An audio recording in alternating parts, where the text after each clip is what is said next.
ceux qui m'ont précédé, j'ai envie de vous dire que je suis fier. Fier d'avoir pu composer autour de moi une liste, je dirais, presque parfaite.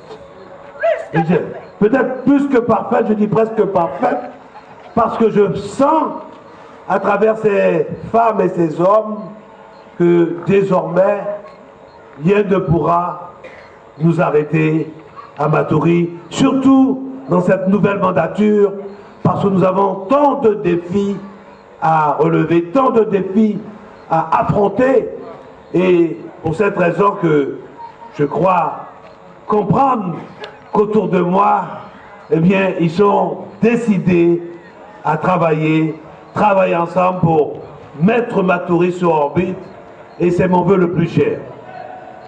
Donc, c'est ce à quoi j'ai pensé, en fait, ce qui m'a traversé un peu l'esprit tout à l'heure.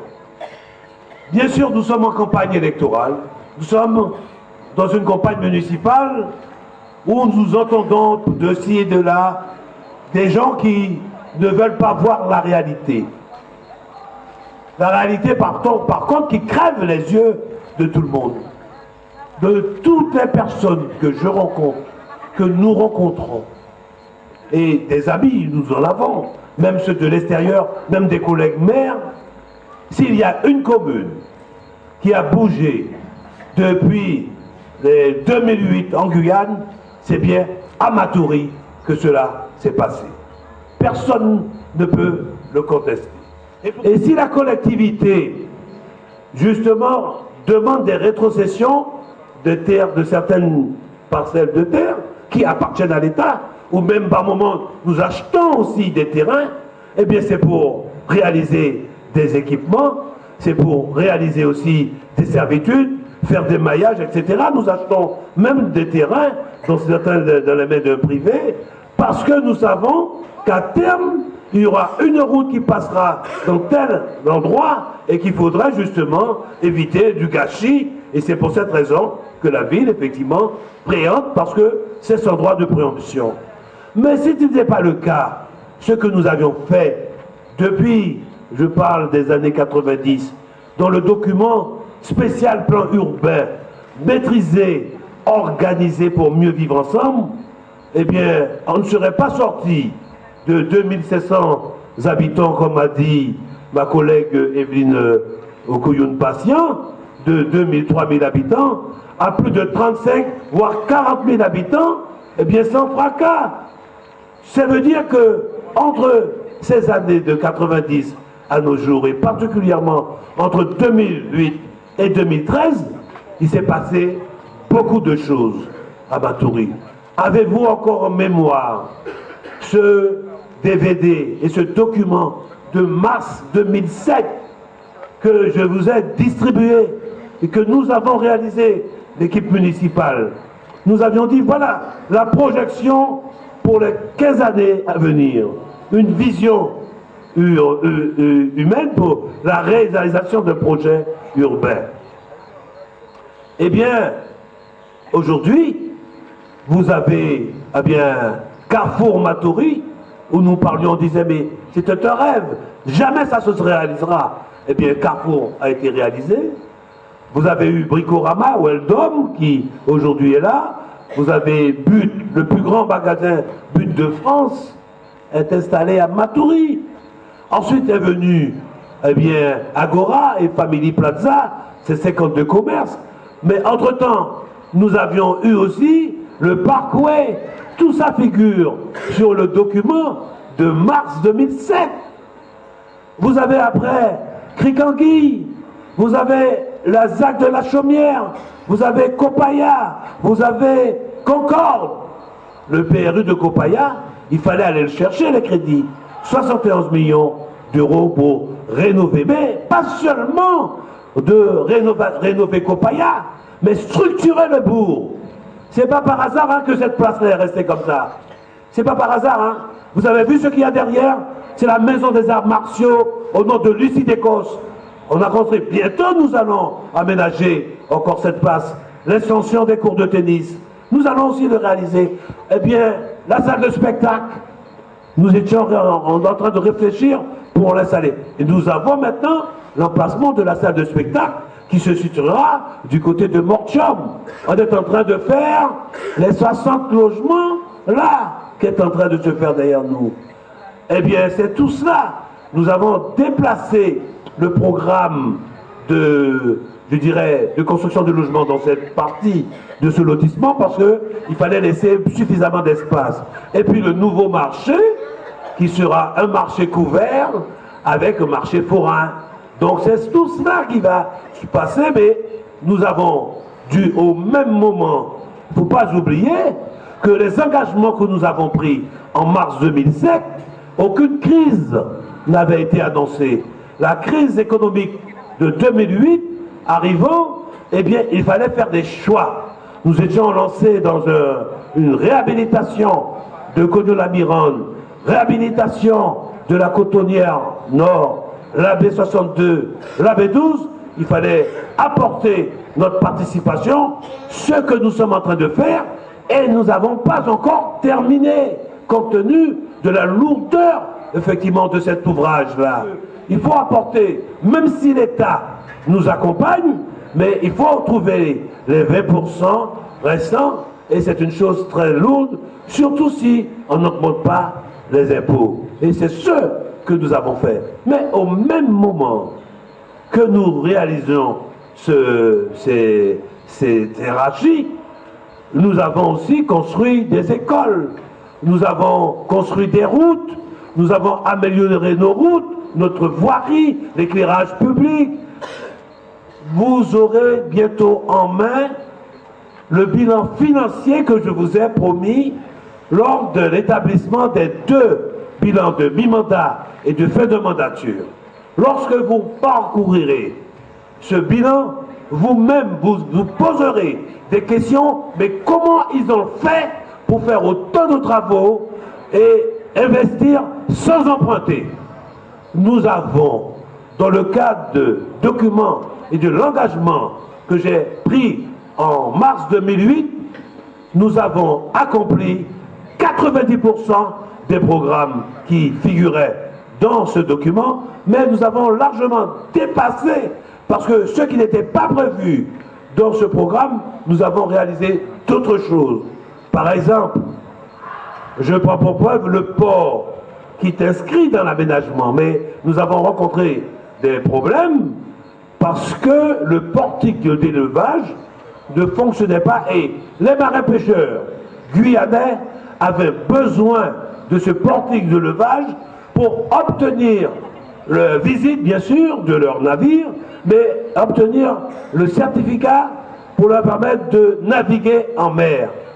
Eh bien, nous étions bien propriétaires depuis 2007 de ce port, mais nous n'avons pas la concession. C'est la Chambre de commerce qui était concessionnaire. Eh bien, en janvier 2013, nous devenons concessionnaires et il y a quelques 2, 3, 4 semaines, eh bien, nous avons remis en service le portique de levage, notamment pour les navires de la gendarmerie, de la PAF, et bien sûr, tous les marins-pêcheurs sont bien contents aujourd'hui de disposer d'un outil qui leur permet d'obtenir leur certificat de capacité de navigation en milieu marin. Je peux vous faire une révélation. Eh bien, c'est hier, je crois, j'ai reçu un petit paquet de grosses crevettes d'Amazonie, de Guyane, des crevettes sauvages. Je n'ai pas encore demandé c'est quel marin-pêcheur qui me l'a offert, mais je l'ai reçu, on me l'a fait porter à la maison, sans doute ensuite en signe de récompense ou de remerciement. C'est pour vous dire que ces marins-pêcheurs, c'est l'économie guyanaise que nous avons lancée, même si ce n'était pas de notre compétence. Autrement dit, c'est pour vous dire, mes chers amis, que lorsque vous, dans la gestion, on vous parle aussi du problème de foncier et tout, etc., eh bien, qui ne maîtrise pas un foncier ne peut pas développer sa collectivité. Et c'est grâce à ça que nous avons pu accueillir chez nous des partenaires du milieu économique qui sont venus faire à notre place un programme, mais pas n'importe quel programme. Parce que tout ce qui a été fait là, c'est non seulement, ça a permis de maintenir le nombre d'emplois en exercice, en activité, en action. Ça veut dire que le BTP, ainsi que des travaux de voirie, bien, ce qu'on appelle le BTP ou des TP en travaux de voirie, en maintenant des emplois, mais in fine, avec la création de ces équipements, ce sont des nouveaux emplois qui ont été créés. Et c'est pourquoi que je dis que nous avons pu maintenir 1500 emplois en exercice, dont 1200 dans le domaine des partenaires tout confondus, avec 300 emplois créés par la collectivité, avec bien sûr la construction des écoles, des emplois directs et indirects. Voilà ce que nous avions produit. Il n'y a pas deux communes en Guyane qui aient pu réaliser cette opération. D'ailleurs, vous entendez bien les candidats des autres communes citer Matoury en exemple. Autrement dit, donc, comme, et pourtant, les candidats qui sont peut-être de leur bord, alors qu'eux-mêmes, ils pensent, ils disent que rien ne s'est passé à Matoury pendant ces 6 dernières années.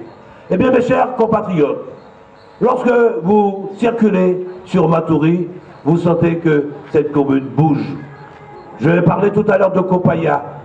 Quand j'ai parlé du PRU, du programme de rénovation urbaine, mais ce n'est pas seulement de la rénovation, nous avons créé aussi des équipements tels que des structures multiples, accueil pour la petite enfance et une pépinière d'entreprise dans une zone d'activité économique qui permettra de former des jeunes parce que, à des nouveaux métiers, parce que le grand défi de demain, c'est le problème de la jeunesse, de la création d'emplois.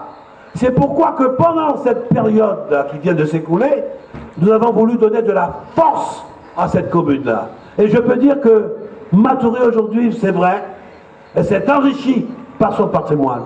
Et elle dicte un peu les opérations pour créer les emplois, favoriser effectivement l'insertion de la jeunesse par la formation. C'est ce que nous allons mettre en place comme pépinière d'entreprise. Mais en plus de ça, la zone d'aménagement concerté de La Chaumière, c'est une zone aussi d'activité qui va se créer là, le pôle de haute technologie, avec un centre d'affaires qui va permettre d'accueillir des artisans et des entreprises. Mais juste en face, où est l'école consulaire de formation, l'agence Air France, là aussi, nous allons créer un centre d'affaires. Et bientôt, eh bien, je dirais une école de formation de métiers du cinéma et de l'audiovisuel. Nous allons former des acteurs du cinéma. Mais quand on dit, c'est pas faire le cinéma seulement, parce que le cinéma, eh bien, c'est aussi l'électricien, le menuisier. En fait, ça passe par la décoration, j'en passe, et les meilleurs. Donc, ce sont des métiers indirects qui seront formés, parce que là aussi, il y a de l'avenir. Vous aurez compris que demain, il nous appartient d'inventer. Il faut aller chercher des niches d'emploi, de nouvelles activités pour essayer de créer de l'emploi, parce que les emplois actuels ne sont pas suffisants. Il n'y en a pas, et il n'y en a plus, et on ne peut pas encore embaucher. Donc il faudrait nous mettre à rechercher des nouvelles niches d'emploi pour insérer ces jeunes-là, en passant par la formation de nouvelles activités. Et bien ça, nous sommes au top à ce niveau-là. C'est pour cette raison, avec Copaya, cette pépinière que nous allons mettre en place, ce centre de formation, avec la zone d'activité économique de Califourchon, qui est en cours là, avec la zone d'aménagement concerté de La Chaumière, ainsi que le Parkway, vous aurez compris que nous sommes prêts pour affronter l'avenir qui nous attend.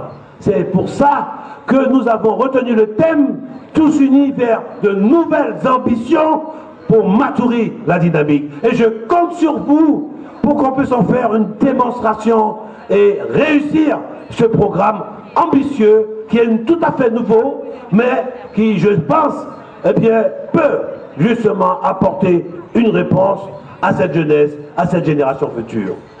Maintenant,